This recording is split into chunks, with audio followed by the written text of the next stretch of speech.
Assalamualaikum warahmatullahi wabarakatuh. Selamat pagi semua. Gimana kabarnya hari ini? Sehat?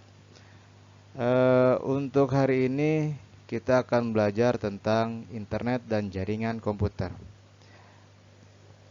Beberapa waktu yang lalu kalian sudah membaca materinya di Classroom. Nah, untuk materi hari ini kita akan melihat videonya. Yang pertama, apa sih internet?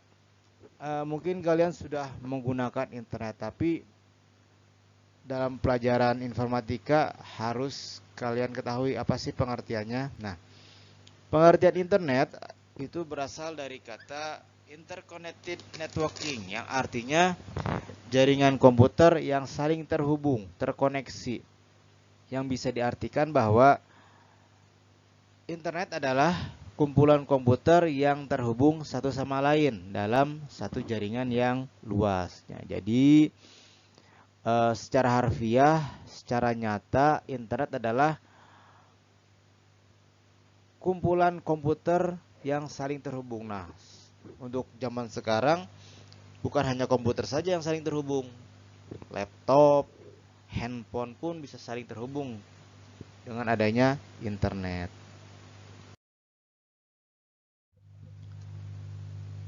Yang selanjutnya adalah sejarah internet. Nah, internet itu pada awalnya dibuat untuk kepentingan militer, di mana zaman dulu kan terjadi perang antara Amerika dan Rusia. Nah, Amerika mempunyai proyek bagaimana caranya bisa mengirim data tanpa diketahui oleh musuhnya. Nah, lalu diadakanlah proyek riset untuk membangun internet yang diberi nama ARPANET pada tahun 1969. Nah, ARPANET inilah cikal bakal terbentuknya jaringan internet yang kita kenal sampai sekarang ini. Nah, lalu baru pada tahun 1980-an internet dimulai dipakai oleh kalangan terbatas. Misalkan kampus yang ada di Amerika Serikat.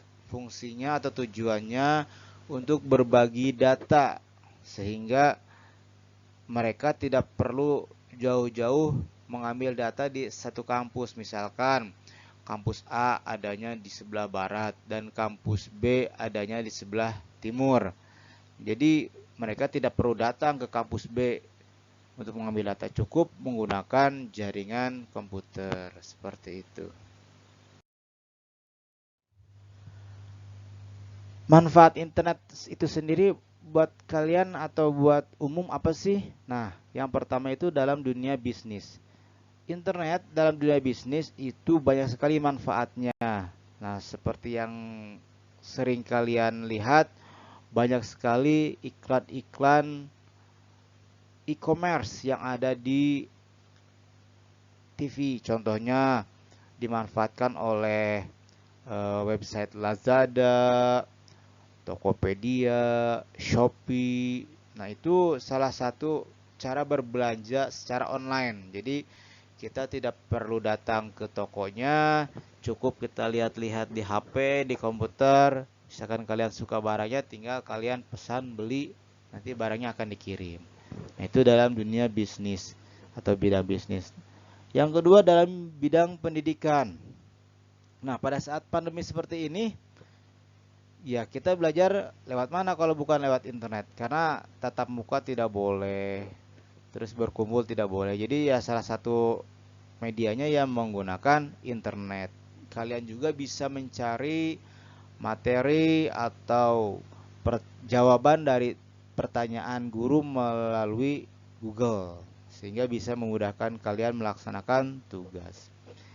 Yang ketiga itu dalam bidang informasi. Nah, dengan adanya internet, informasi akan cepat tersebar, cepat sekali sampainya ke kalian. Misalkan ada kecelakaan di jalan tol Cipularang, 2 atau 3 menit kemudian akan sampai beritanya ke misalkan ke Sukabumi, ke Bogor. Nah, dengan adanya internet, penyebaran informasi akan semakin cepat dan semakin luas. Itu manfaat di bidang informasi. Yang keempat, di bidang kesehatan. Nah, di bidang kesehatan itu misalkan kalian bisa konsultasi online dengan dokter. Misalkan kalian sakit perut, mau ke rumah sakit atau ke puskesmas takut. Nah, kalian bisa konsultasi online di internet seperti itu.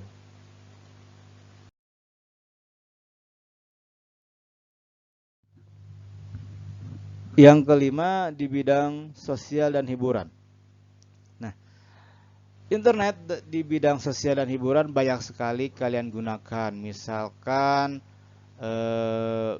untuk menonton video bisa kalian menggunakan YouTube, atau ingin mencari teman bisa menggunakan WeChat, Facebook, Twitter, Instagram, dan lain sebagainya. Jadi dengan adanya internet kalian tidak akan bosan atau boring di rumah. Kalian bisa mencari hiburan menggunakan internet. Tapi ingat ya, gunakan internet secara bijak. Jangan membuka hal-hal yang tidak baik.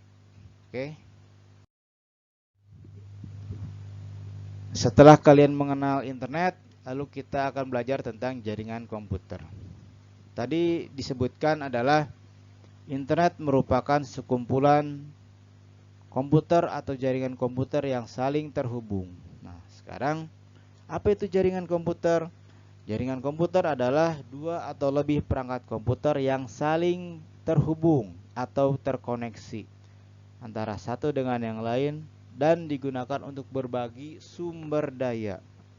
Maksudnya berbagi sumber daya itu misalkan kamu punya satu printer bisa digunakan oleh dua atau tiga komputer. Nah, itu jadi printernya bisa dibagi atau digunakan oleh beberapa komputer.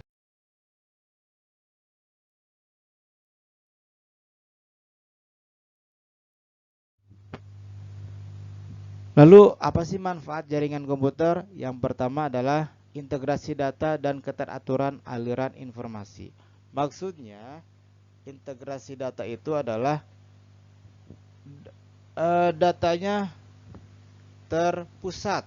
Jadi misalkan komputer A dia bagian absen kelas, komputer B dia bagian nilai ulangan atau nilai rapot. Nah, agar bisa saling terhubung, perlu yang namanya jaringan komputer. Jadi komputernya tidak terlalu kerja keras karena tugasnya bisa dibagi-bagi dengan komputer yang lain. Yang kedua, menghemat waktu dan biaya. Maksudnya menghemat waktu itu ya misalkan kita butuh data nilai rapot, sedangkan komputernya ada di rumah. Nah, kita tidak perlu datang lagi ke rumah untuk ngambil datanya. Cukup kalian buka atau menggunakan jaringan dan ambil datanya dari komputer rumah. Dan biaya, maksudnya biaya itu seperti tadi berbagi sumber daya. Satu printer bisa digunakan oleh 3 atau 4 komputer. Jadi tidak perlu satu komputer satu printer. Yang C, menghubungkan berbagai jenis dan merek komputer. Iya, karena itu tadi jaringan komputer adalah jaringan yang menghubungkan beberapa komputer. Mau mereknya apa saja, jenisnya apa saja, bisa terhubung ke dalam jaringan.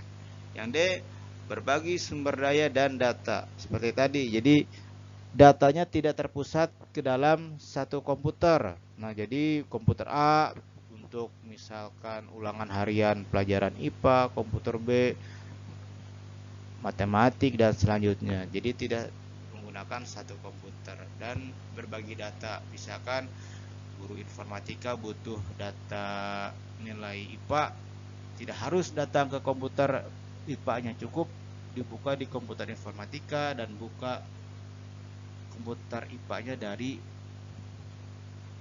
komputer sendiri. Yang E, keamanan data lebih tinggi. Maksudnya keamanan data lebih tinggi ini jika terjadi misalkan amit-amit bencana alam maka datanya tidak akan hilang atau rusak kalau dibagi ke beberapa komputer. Jadi misalkan komputer informatika rusak nih, bisa diambil atau cadangannya di komputer yang lain. Selanjutnya mengenal jaringan komputer. Nah, untuk jaringan komputer itu terbagi menjadi dua model. Yang pertama peer-to-peer dan yang kedua client server. Apa sih peer-to-peer? Peer-to-peer itu adalah komputernya digunakan untuk jaringan kecil, misalkan hanya terdiri dari beberapa komputer. Jadi kalau misalkan punya 2 atau 3 komputer cukup menggunakan jaringan atau model peer-to-peer karena dari segi biaya akan lebih hemat. Yang kedua adalah model client server. Model ini berfungsi sebagai ada komputer yang berfungsi sebagai administrator atau pengelola jaringan yang disebut server, dan ada komputer yang bertindak sebagai pengguna yang disebut klien. Nah, untuk contohnya bisa kalian lihat gambar di tengah-tengah itu. Untuk jenis-jenis jaringan terdiri dari 3, ada yang 4 gitu, tapi kebanyakan 3. Yang pertama itu adalah LAN. Adalah local area network, merupakan jaringan yang mencakup wilayah kecil. Jadi untuk ketiga jenis ini yang membedakan adalah luas cakupannya. Untuk LAN, ya cakupannya wilayah kecil, misalkan hanya dalam satu misalkan sekolah, lingkup sekolah. Jadi kan sekolah juga ada luasnya, tapi tidak terlalu luas. Jadi jaringan sekolah biasanya menggunakan jaringan LAN. Yang B adalah MAN, Metropolitan Area Network, merupakan jaringan yang lebih besar dari LAN, merupakan jaringan yang mencakup satu kota. Contohnya misalkan jaringan dalam satu kota itu misalkan di kota Sukabumi. Di kota Sukabumi ada beberapa, misalkan kita lihat contohnya bank. Nah, Bank BCA di Sukabumi ada beberapa tempat. Misalkan ada yang di Kota Paris, ada yang di Jalan Jenderal Sudirman, terus ada yang di Baros. Nah, agar bisa saling terhubung, mereka menggunakan jenis jaringan metropolitan karena cakupan luasnya hanya satu kota.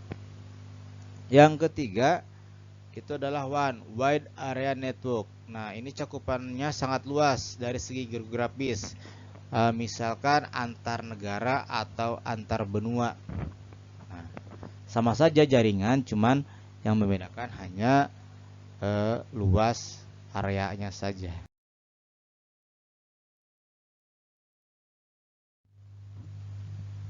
Selanjutnya kita pelajari tentang topologi jaringan. Apa sih topologi? Topologi jaringan adalah metode atau cara yang digunakan agar dapat menghubungkan satu komputer dengan komputer yang lain. Contohnya adalah topologi bus.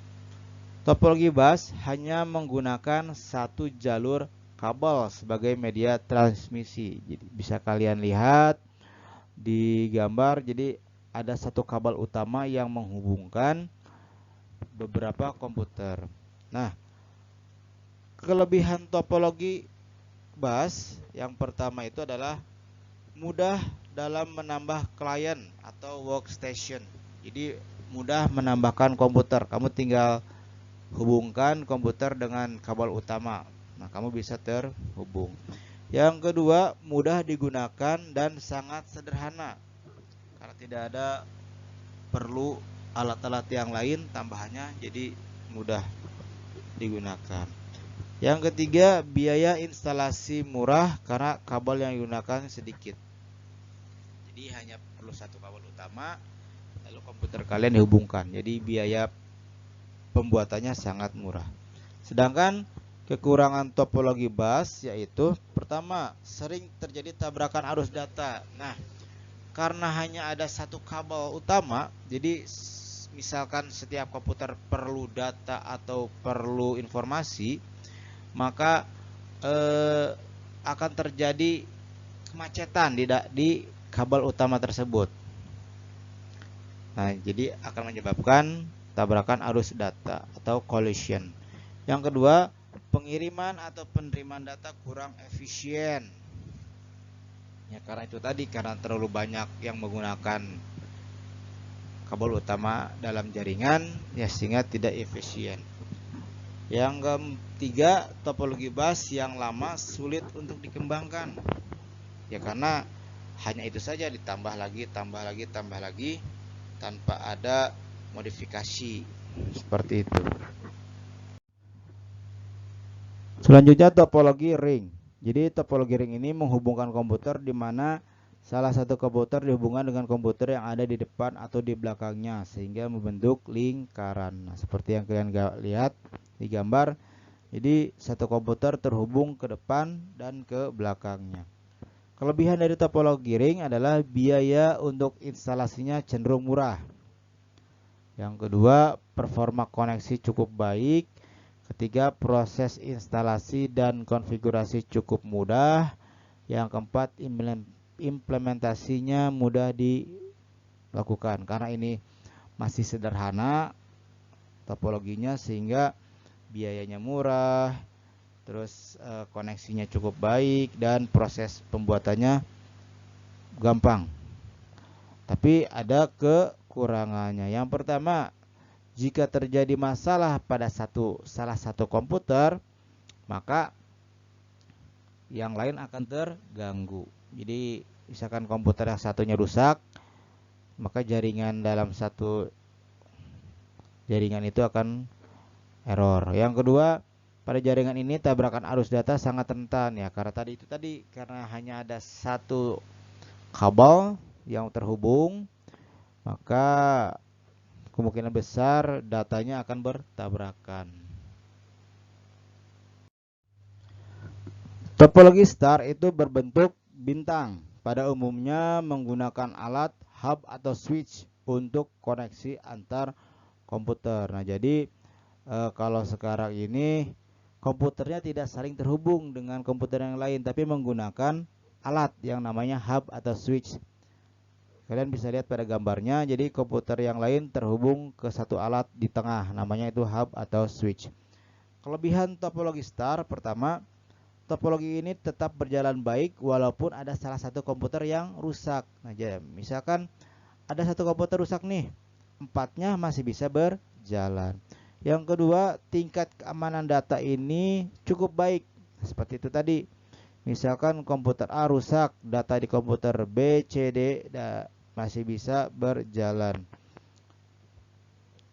Terus yang ketiga, pengguna lebih mudah mendeteksi masalah pada jaringan.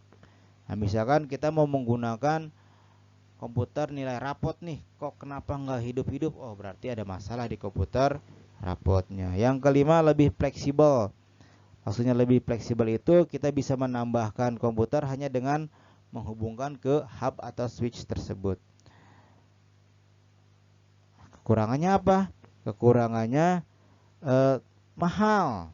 Kenapa mahal? Karena ya itu tadi, menggunakan cukup banyak kabel. Satu kabel untuk terhubung ke hub atau switch gitu. Yang kedua, seluruh komputer dalam jaringan ini akan bermasalah jika hub atau switchnya mengalami masalah. Nah, jika alat yang ada di tengah ini rusak, ya maka jaringannya akan down atau mati karena alat untuk menghubungkannya rusak seperti itu. Yang selanjutnya, topologi mesh adalah suatu topologi jaringan yang setiap perangkat komputernya saling terhubung secara langsung. Nah, seperti kalian lihat di gambar, jadi satu komputer itu terhubung ke semua komputer. Jadi dia tidak melewati satu komputer, tapi dia terhubung ke seluruh komputer yang ada di dalam jaringan. Nah, kelebihannya apa topologi mesh? Yang pertama, bandwidthnya cukup besar. Nah, bandwidth itu adalah apa ya? jalan rayanya, diistilahkan jalan rayanya, karena kalau satu komputer terhubung dengan semua komputer, kalau butuh data, komputer tersebut langsung ke komputer yang dituju, tidak melalui lagi hub atau penghubung atau kabel utama. Misalkan komputer A butuh data di komputer D, langsung dia ke komputer D. Yang kedua, keamanan data cukup baik ya, karena seperti itu tadi, kalau misalkan komputer satunya mati, masih bisa menggunakan komputer yang lain. Tidak terjadi tabrakan ya, karena itu tadi tidak melewati satu jalur utama, dia punya jalur masing-masing ke komputer yang dituju. Nah, kekurangannya apa? Pertama, membutuhkan kabel yang sangat banyak gitu, karena satu komputer terhubung ke seluruh komputer di dalam satu jaringan. Terus biaya pemasangannya mahal ya, karena butuh kabel yang banyak. Terus permasalahannya rumit ya, karena itu tadi kudu ngoprek-ngoprek kabel, sehingga harus mengurut kabel satu persatu jika ada yang rusak. Selanjutnya topologi tree. Topologi tree ini menggabungkan antara topologi bus dan star.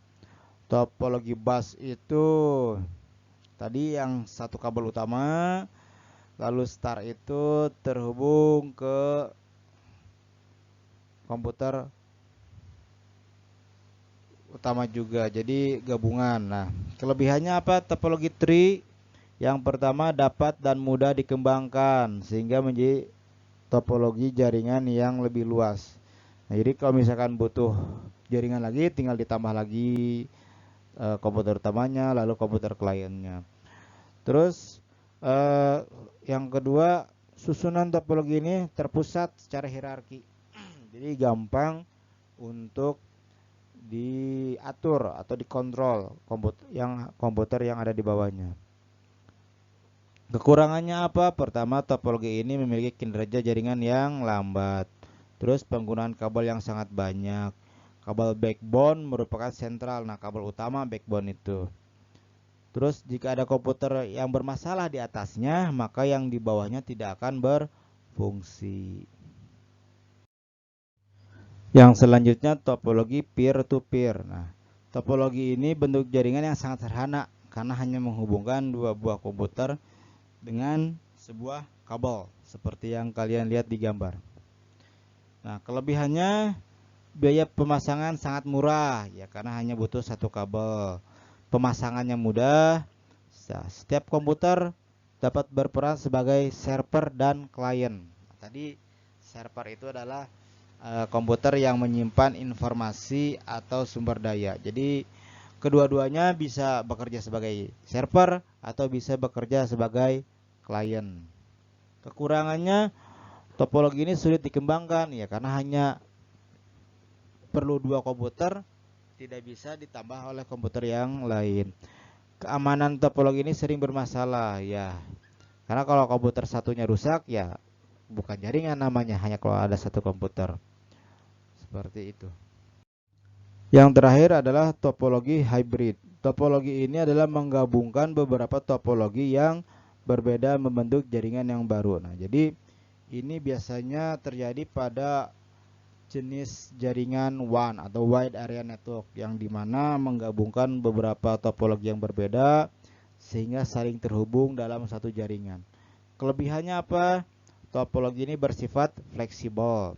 Penambahan koneksi lain pada topologi ini sangat mudah. Itu kelebihannya. Kekurangannya, pemasangan dan pengaturannya cukup rumit karena berbeda-beda topologi, sehingga cukup rumit untuk mencari trouble, permasalahan. Yang kedua, manajemen pada topologi hybrid ini sulit. Manajemen pada topologi hybrid ini sangat sulit dilakukan. Yang ketiga, biaya untuk membuat topologi ini sangat mahal. Selanjutnya, media transmisi jaringan. Media transmisi ini adalah alat yang digunakan untuk menghubungkan jaringan komputer. Nah, di sini yang pertama adalah media transmisi kabel yang menggunakan kabel. Pertama adalah kabel koaksial. Nah, biasanya kabel koaksial ini digunakan untuk antena TV. Nah, kabel antena TV. Kelebihannya harganya murah, terus tidak diganggu oleh noise. Noise itu adalah gangguan udara. Tapi kekurangannya adalah jangkauannya tidak jauh, maksimal 200 meter dan kecepatan akses datanya hanya 10 megabyte per second. Yang kedua adalah kabel twisted pair. Nah, apa yang dimaksud dengan twisted pair? Twisted itu adalah kabel yang menggulung. Tuh lihat, kamu ada 4 kabel itu saling berlilit. Nah, twisted itu lilit. Kelebihannya harganya murah, terus mudah dalam menggunakannya. Tapi kekurangannya kecepatannya terbatas, hanya sampai 1 GB per second dan mudah diganggu oleh noise atau gangguan udara. Yang ketiga, serat optik, fiber optik. Nah, kelebihannya ini kecepatannya sangat cepat sekali, sampai 100 megabyte per second. Jangkauannya pun sangat luas, bisa sampai 2 kilo. Kekurangannya mahal, serat optik mahal. Nah, selanjutnya media transmisi tanpa kabel, wireless disebutnya. Nah, ada beberapa jenis media transmisi wireless. Yang pertama itu adalah gelombang mikro. Jadi gelombang mikro itu contohnya bisa kamu lihat pada microwave. Kalau kamu masak di microwave, tidak ada api tapi panas kemasakan. Nah, itu gelombang mikro. Lalu infrared. Nah, infrared ini biasanya digunakan pada handphone zaman dulu ya. Yang kalau dulu mah mereknya Nokia itu kalau mau kirim lagu pakai infrared dong itu kirimnya. Nah, yang ketiga adalah gelombang radio. Nah, gelombang radio ini digunakan untuk koneksi internet pada awal-awal di HP. Atau biasanya disingkat ada yang disebut dengan GPRS, gelombang radio packet service. Ini koneksi pertama internet. Selanjutnya ada menggunakan satelit. Nah, kalau menggunakan satelit berarti kamu menggunakan handphone di mana saja, bisa terhubung di mana saja. Lalu apa saja yang diperlukan untuk membangun sebuah jaringan? Nah, untuk membangun jaringan komputer diperlukan alat-alat seperti yang kamu lihat pada gambar. Yang pertama itu adalah komputer, server, dan klien. Nah, jadi ya untuk komponen utamanya ya komputer untuk membuat jaringan. Lalu ada yang disebut dengan LAN card. LAN card ini digunakan untuk mengkonekkan kabel jaringan ke dalam komputer. Jadi komputer perlu LAN card agar bisa terhubung ke dalam jaringan. Yang ketiga adalah hub. Hub itu berfungsi menghubungkan komputer ke server ke beberapa klien. Jadi menghubungkan komputer server ke beberapa klien menggunakan hub. Ada yang disebut dengan router. Router itu seperti hub, tapi digunakan untuk menyaring atau memfilter arus data. Jadi datanya disaring agar misalkan yang ini masuk datanya duluan, yang ini belakangan. Nah, itu menggunakan router. Lalu ada kabel dan konektor. Nah, ini media untuk menghubungkan komputer sesama komputer atau ke hub atau ke LAN. Nah, yang keempat adalah atau selanjutnya adalah repeater. Repeater itu fungsinya untuk memperbaiki atau memperkuat sinyal. Misalkan kalau kalian jauh dari sumber internet, sinyalnya akan berkurang. Nah, dengan menggunakan repeater, maka sinyalnya akan kembali kuat. Selanjutnya adalah bridge. Bridge ini menghubungkan beberapa jaringan dengan topologi yang berbeda. Oke, sekian materi tentang internet dan jaringan. Jangan lupa kerjakan evaluasinya pada Classroom sesegera mungkin, secepat mungkin. Terima kasih. Assalamualaikum warahmatullahi wabarakatuh.